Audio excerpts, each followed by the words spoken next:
দিনী বোনের প্রশ্ন, আমি অমুক ছেলেকে ভালোবাসতাম না, ছেলে আমার পিছে পিছে ঘুরছে, আমি পরে আই লাভ ইউ টু বলছি, এখন ছেলে ধর্মভীরু হয়ে গেছে, তার পরিবারে আমাকে মেনে নেবে না কেন? আমি গরিব, আমরা গরিব, ছেলেরা বড় লোক, অথবা আমরা পয়সাওয়ালা, ছেলেরা গরিব, মেনে নিচ্ছে না। পুরো সিনেমার স্টোরি বলে, প্রশ্ন করে না। এখন আল্লাহর কাছে হালাল ভাবে কিভাবে পাইতে পারি?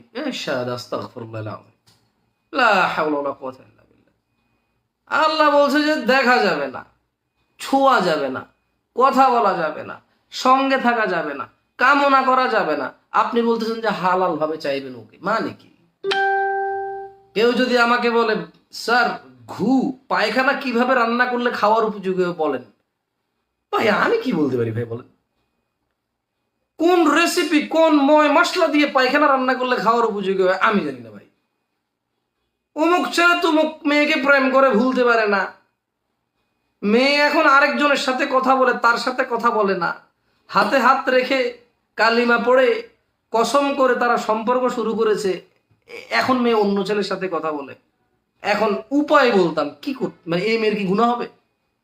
আমি তো চিন্তা করলাম যে কি একটা অবস্থা। আস্তাগফিরুল্লাহ আযীম।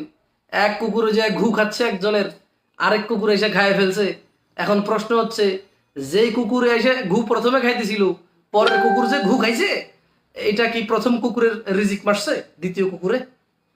আমি বলবো যে না ভাই, এ ঘুয়ের উপরে কুকুর কোনটার রিজিক এভাবে বরাদ্দ ছিল না, এরকম হয় না। কুকুর বেড়ালের ক্ষেত্রে, পশু পাখির ক্ষেত্রে এরকম হয় না যে যেই কুকুর আগে আসছে তার এটা হক হয়ে গেছে। কুকুর বেড়ালের ক্ষেত্রে হচ্ছে তারা যে যতটুক পারে খায়। বুঝাইতে পারি নাই? কি বুঝছেন না বুঝেন নাই?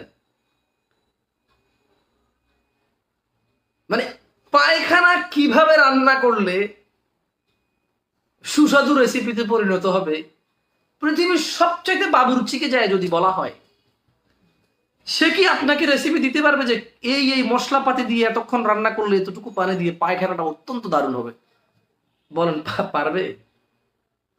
তো পৃথিবীর কোন হুজুর আপনাকে মাসলা মাসাইল ফতোয়া দেবে যে আপনি মানে প্রেম, এটা তো কোনো রিলেশনই না। আপনি বলছেন যে 4 বছর একটা ছেলের সাথে রিলেশন, এটা কি সম্পর্ক বলতে পারেন? মানে আই লাভ ইউ, কোনো অপরিচিত একটা ছেলেকে এইভাবে সম্বোধন করলে, কোনো অপরিচিত একটা মেয়েকে এভাবে সম্বোধন করলে, এই মেয়েটা কি তার মা হয়, তার বোন হয়, তার ফুফি হয়, তার খালা হয়, তার স্ত্রী হয়, তার মেয়ে হয়, কি হয়? রিলেশন যে বললেন, সম্পর্ক যে বললেন, কি সম্পর্ক এটা? আহ স্ত্রীর সাথে থাকা যায়, মায়ের সাথে এক এক ঘরে বসবাস করা যায়, খালার সাথে এক ঘরে বসবাস করা যায়, বোনের সাথে এক ঘরে এক ছাদের নিচে বসবাস করা যায় ফ্যামিলি মেম্বার হিসেবে। মেয়ে আমার মেয়ে আমার কাছেই থাকে। কিন্তু আপনি কাউকে আই লাভ ইউ বললেন, ওই মেয়ে আপনার সম্পর্কে কি হলো? আপনি যে বললেন 5 বছর রিলেশন, মানে সম্পর্ক আছে আপনার, কি হলো মেয়েটা শুনি? ফাইজলাম না। আল্লাহ বলে যে লা তাকরাবুজ জিনা, তুই এর কাছেই যাইস না। আপনি বলেন যে সম্পর্ক। আল্লাহ যেটাকে হারাম বলেছে আপনি ওটাকে সম্পর্ক বলেন, মানে কি? বিবেক এতটুকু কাজ করে না? আমি না হয় মোল্লা মুন্সির মতো দেখতে, মাথায় মগজ কম, মাথা কম কাজ করে, দিন দুনিয়া তেমন বুঝি না। আপনি না হয় ইঞ্জিনিয়ার, ডাক্তার, সায়েন্টিস্ট মানুষ, সভ্যতা আপনাকে চারদিকে ঘিরে আছে। সভ্যতা মানেই তো আপনি। আপনি কেন এটা বুঝেন না? আপনি কেন এটা বুঝেন না? 3 বছর প্রেম করেছেন, কোনো ধর্মের প্রয়োজন হয় নাই। কেন? ছেলেও রাজি, আপনিও রাজি। এখন আর আল্লাহ লাগবে না, এখন আর হারাম হালাল লাগবে না।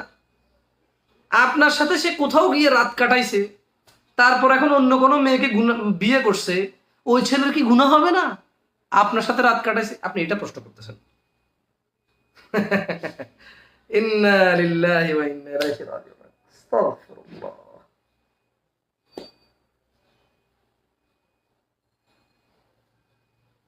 একটা মানুষ মদ খাচ্ছে, 1 লিটার মদ কিনলো, 750 ml পান করার পরে মনে হলো যে মদ খাওয়া হারাম। এখন সে মদ আর ফেলতেছে না, কেন?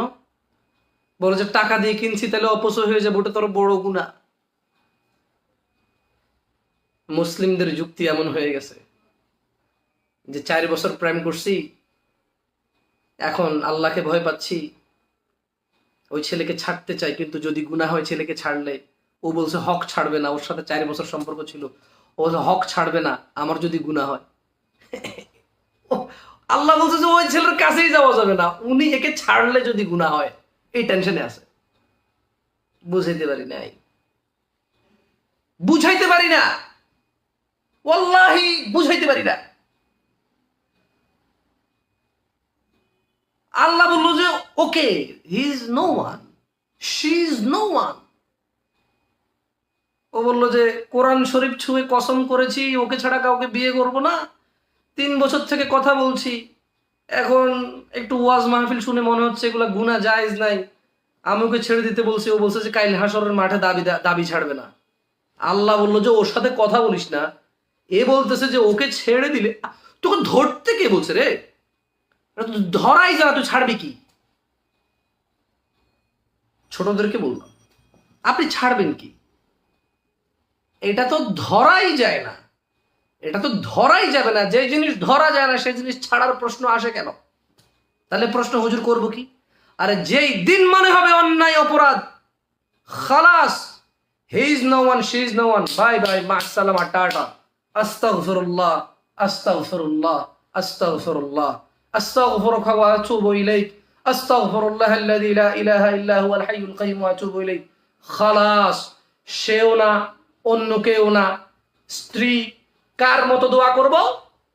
ইয়া আল্লাহ তুমি এমন স্ত্রী দান করো যাকে দেখে চক্ষু জুড়িয়ে যায়।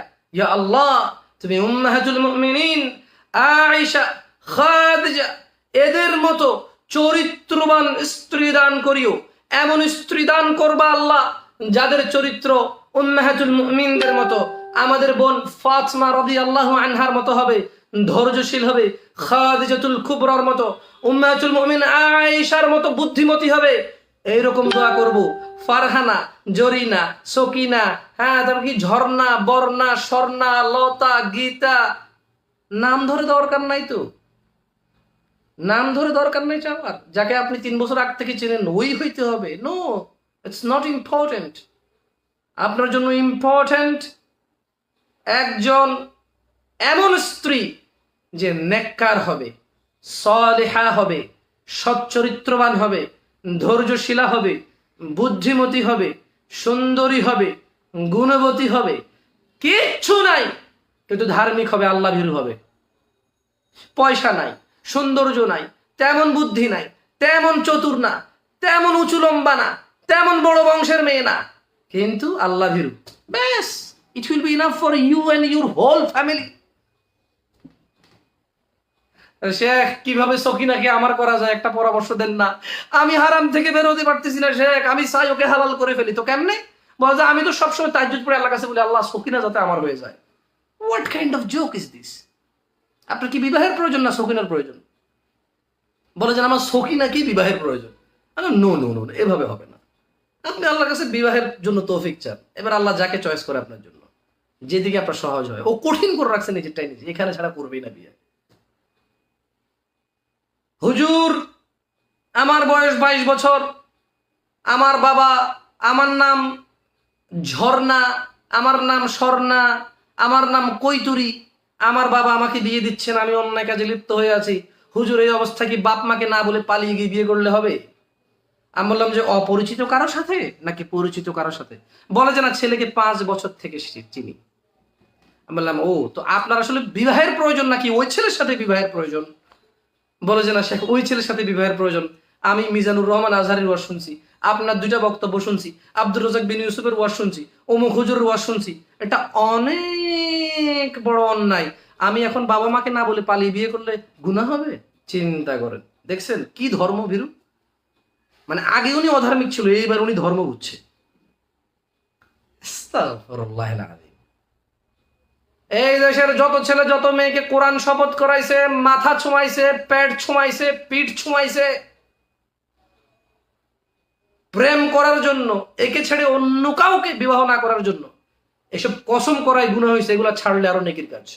এই কসম ভাঙা জরুরি, এই কসম ভাঙা জরুরি।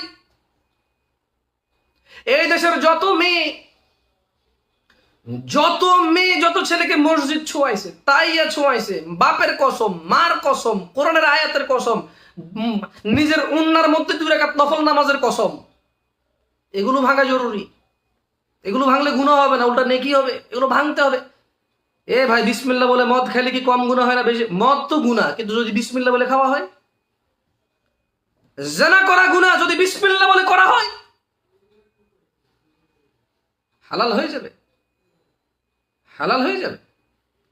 বোন আমার, তোমাকে বলি, তুমি প্রেমকে রিলেশন বলবা না।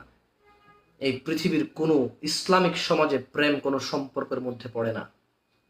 সো তুমি তোমার ভুল স্বীকার করো, it will be enough for you.